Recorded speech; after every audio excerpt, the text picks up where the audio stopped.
tornado.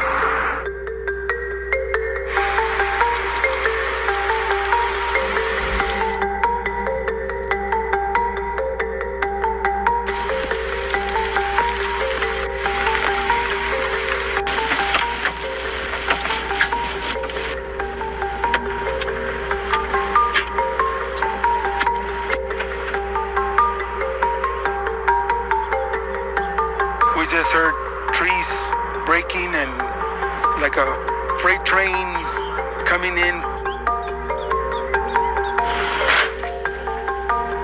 I had never seen nothing like this before.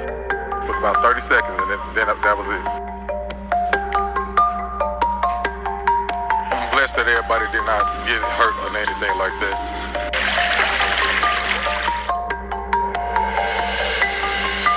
We were going to leave and the car was, flooded like halfway up to the windows almost.